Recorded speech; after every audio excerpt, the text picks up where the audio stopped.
IPE Garden, ingenieros paisajistas, patrocinan este programa.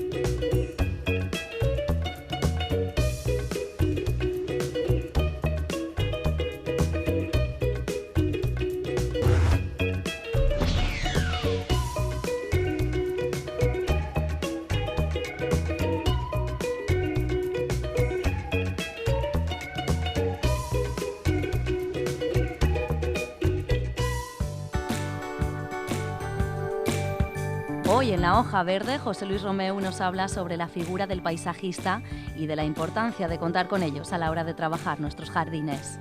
¿Qué labores tenemos que hacer al final del invierno y principio de la primavera para tener a punto nuestras praderas? Lo descubrimos en este programa. En Jardines por el Mundo nos desplazamos al Palacio de Versalles. En el apartado de consejos hablaremos de las preocupaciones a tener en cuenta con las plantas de la primavera y cómo alargar su floración. Por último, respondemos a las preguntas que nos han llegado a través del correo electrónico y las redes sociales.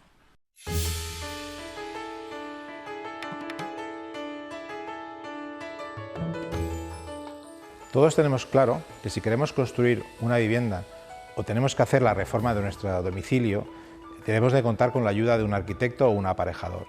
Si tenemos que presentar una licencia de actividad ante un ayuntamiento para nuestro local, esta licencia debe estar firmada por un técnico competente, ya sea ingeniero, ya sea aparejador o sea arquitecto. Pero si queremos hacer una zona verde, si hay que hacer un jardín, ¿quién es la persona adecuada para desarrollar ese proyecto? Evidentemente, aquella persona que esté cualificada. En España, en julio del 2013, se graduó la primera promoción de paisajistas de la historia de la Universidad Española. Pero, ¿sabéis qué es lo que es un paisajista? Un paisajista es un profesional que planifica y diseña paisajes tanto urbanos como rurales. Tiene conocimientos humanísticos y conocimientos técnicos y desarrolla sus actividades creativas y artísticas.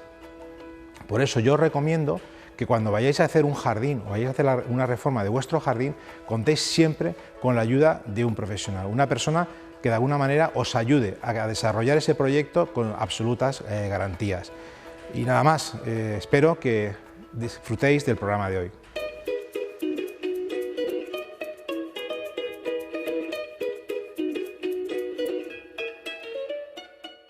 En el programa de hoy vamos a hablar sobre el mantenimiento de las praderas, lo que habitualmente conocemos como el césped.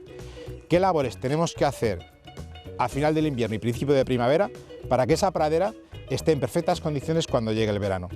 Para lo cual vamos a preocuparnos de la parte aérea, de lo que son los tallos del césped, y también nos vamos a preocupar del suelo, algo que nunca pensamos en ello, pero si nosotros mejoramos esa estructura del suelo, permitiremos que la pradera se desarrolle con mucho más vigor. Las especies que habitualmente utilizamos en la zona del sureste son especies que se adaptan a los climas cálidos. Por eso, cuando tenemos un invierno que hace algo de frío, adquieren una tonalidad marrón, como si estuviera seca. Como veis, la pradera aparentemente está con mucha hoja seca. Lo que tenemos que hacer es mejorar esa estructura aérea de la planta, rejuveneciendo. Lo que llamamos, de alguna manera, permitir que la planta rebrote con más facilidad. Por ejemplo, esta es una hierba, que esta es lo que se conoce como grama americana. Es el Penicetum clandestinum. Como veis, crece por estolones, en horizontal. En cada una de las yemas, aparte de tener su parte aérea, la hoja, lo que nosotros vemos en sus nudos unas raíces, unas raicillas, y la planta se extiende de manera horizontal. ¿Qué es lo que vamos a hacer? Rejuvenecer. Vamos a cortar estos estolones para que de alguna manera provocar que nazcan nuevos brotes. Pero lo vamos a hacer con máquinas. Yo ahora los que voy a enseñar es que cómo lo haríamos de alguna manera como si fuera una tijera de podar. Lo que vamos a hacer en definitiva es podar la grama. Pero como no lo podemos hacer con la tijera, lo vamos a hacer con máquinas especializadas. Como veis, aquí se observan nuevos brotes que son los que al final harán la parte aérea que nosotros vemos. Y entonces lo que vamos a hacer con las máquinas es cortar, cortar, cortar. Con este sistema que lo que haremos será que la hierba trabaje muchísimo más rápidamente. Estamos de alguna manera permitiendo que se desarrollen nuevos brotes. También nos preocuparemos del suelo. Un suelo en el que de alguna manera está muy compactado, para lo cual, con la ayuda de máquinas aireadoras, cambiaremos ese suelo arcilloso, compactado, que evita que las raíces respiren, lo mejoraremos con el uso de arenas mezcladas con turba, y para lo cual utilizaremos también máquinas específicas como lo que es la recebadora. Antes os he enseñado que es muy importante provocar el nacimiento de nuevos brotes en la grama. Lo he hecho con las tijeras, ¿os acordabais? Ahora lo que hacemos es, con la ayuda de máquinas específicas, permitir la labor de escarificar el suelo. Esto se trata de una escarificadora. Lo que va a hacer es arrancar toda la materia muerta que hay en el césped, que lo conocemos como touch. Eliminar todo lo que es materia muerta, levantarla, eliminarla, quitarla y permitir que nazcan nuevos tallos de lo que hemos cortado. Esto no es una máquina de segar, es parecida a la máquina de segar, la diferencia es que tiene las cuchillas, en vez de ser cuchillas horizontales, son cuchillas verticales. Lo que hacen es levantar el césped, levantar la pradera, cortar las raíces y permitir esa regeneración que estamos buscando en las labores de final del otoño y principio de la primavera. Lo que es el escarificado del césped. Vamos a ver cómo son las cuchillas de esta máquina. Esta máquina, como os decía anteriormente, las cuchillas son verticales. Lo que hacen es levantar, cortar la raíz, levantar todo el material muerto que tiene, todo lo que se conoce, todo lo que es la hojarasca, y provocar que nazcan nuevos brotes. Vais a ver cómo funciona.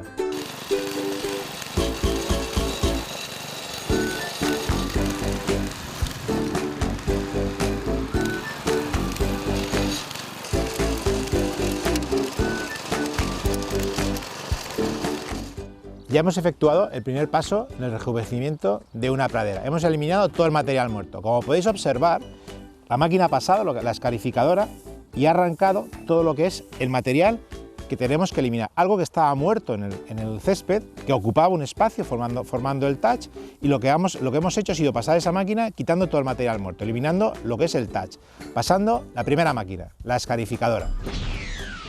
El siguiente paso es conocer el suelo que tenemos en nuestro jardín. A simple vista es muy difícil saber qué tipo de suelo contamos en el jardín, para lo cual debemos de obtener una muestra que nos haga ver aproximadamente qué es lo que tenemos. Para eso contamos con este tester,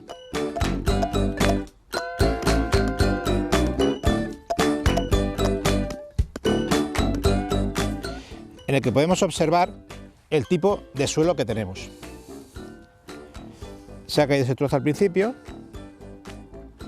Veis que hay un primer horizonte, que es el suelo más fértil, es el que coloniza la pradera, y los horizontes superficiales, los inferiores, perdón, vemos que tienen un color mucho más anaranjado, mucho más amarillo. Si lo tocamos, la textura nos indica que es un suelo arcilloso. Lo que tenemos que hacer es mejorar esa estructura, ese suelo.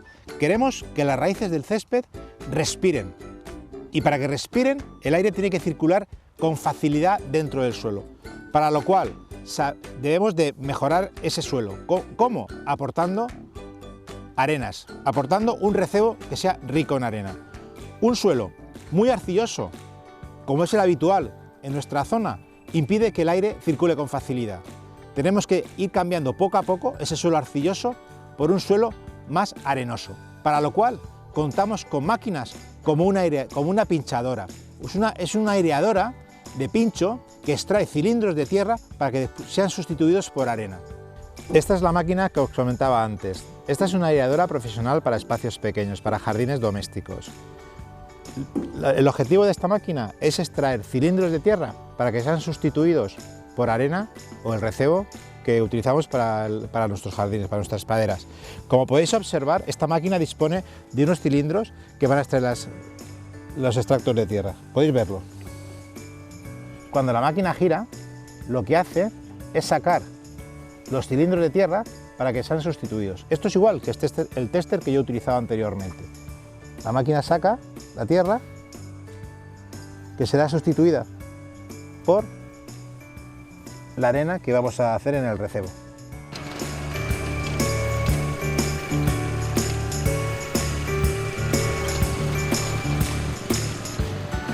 Ya hemos acabado el proceso de aireación. Como veis, todo el suelo está con huecos que hemos hecho con la máquina, con nuestra aireadora. Y hemos extraído porciones de tierra. Como veis, esta tierra nos indica que es una tierra arcillosa, es una tierra que se pueden formar pequeños hilillos, es una tierra arcillosa, es una tierra que no permite la aireación de las raíces. Nuestro objetivo, ¿cuál va a ser? Sustituir esta tierra por la arena y rellenar cada uno de los huecos que hemos generado en la pradera. Nos enfrentamos ya con el último paso en el proceso de regeneración de nuestra pradera, que sería realizar el recebo, rellenar aquellos huecos que hemos generado en la pradera o bien con arena de sílice o con un recebo, que es lo mismo, arena mezclada con turba. Como veis, la arena es una arena no arcillosa, es una arena que procede de río, que lo conocemos con el nombre de arena de sílice. Es la arena que habitualmente se utiliza para el recebo o bien en campos de golf o en los campos deportivos. Es un material que permite la aireación de esas raíces. También podemos utilizar recebo. El recebo es una mezcla de arena con turba y con compost. Es más rico porque contiene materia orgánica. La arena de antes no tenía nada de materia orgánica. Esto contiene materia orgánica y habitualmente es o bien turba negra o bien compost vegetal. Aparte de mejorar la aireación de las raíces, le aportamos sustancias nutritivas, gracias al gran contenido de materia orgánica que tiene. Vamos a utilizar la recebadora para que la veáis.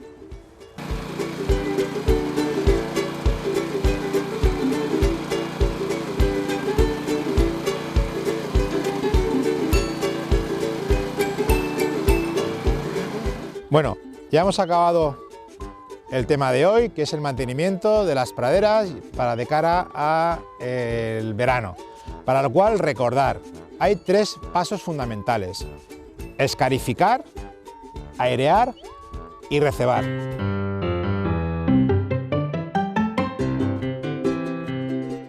En el siglo XVII, Luis XIV quiso construir para sí mismo una gran mansión no muy lejos de París y elige con ese propósito la localidad de Versalles, ligada a los recuerdos de su adolescencia, donde ya existía, sobre una pequeña elevación, un palacete de caza construido por su padre, Luis XIII.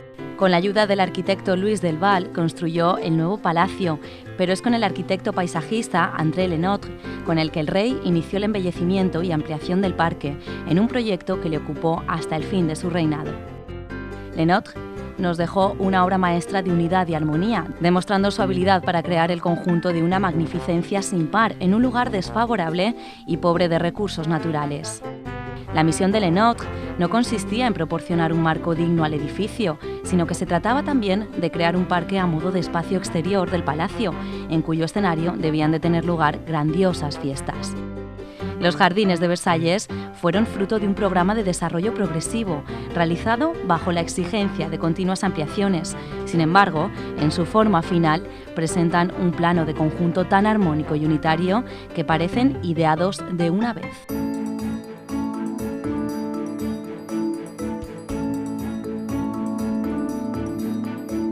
Bueno, y como es lógico, en este programa no podían faltar los consejos. Un consejo en estos meses ya de casi la primavera, tenemos la primavera encima, el más importante es los rosales. Los rosales están empezando a brotar, pero bárbaramente, maravillosamente. Tenemos que tener una precaución importantísima. El oidium, la famosa ceniza de los rosales, va a empezar a atacarlos. De hecho, ya hay algunas variedades antiguas que están atacadas por este temible hongo. Tenemos que utilizar ya un preventivo fungicida para que no infecte toda la plantación de rosales que tengamos. Simplemente utilizar un fungicida específico contra oidium, podremos mantener perfectamente los botones florales, los capullos de la rosa que están empezando a nacer y los brotes tiernos en abundancia, que no se pasen a las hojas tiernas, ya que así puede llegar incluso a matar a la planta, sobre todo en los trepadores y los de hoja pequeña. Ese cuidado debemos de extremarlo al máximo, y cuando reguemos los rosales, procurar no mojar nunca las hojas ni los botones de flor, porque afectamos y adelantamos más la plaga del oidium. Yo aconsejo que utilicemos el azufre micronizado o bien el azufre que esté mojable. De esta forma no lo lava si hay una lluvia y tendremos los rosales protegidos totalmente, pero así y todo hay que hacerlo cada 30 o 40 días para tenerlos bien protegidos. Otro consejo importante ahora, que va a empezar de nuevo el buen tiempo y vamos a poder disfrutar de las terrazas, del jardín. Si nos damos cuenta, las famosas violas tricolor, que no son pensamientos, son violas tricolor, empezarán a florecer. De hecho, han empezado en el mes de enero. Podemos utilizar esta planta como floración hasta últimos del mes de julio, agosto, abonándolos adecuadamente, con un abono que no sea agresivo, simplemente que tenga muy poquitos elementos nitrogenados y medianamente el fósforo y el potasio. De esa forma, estos famosos violas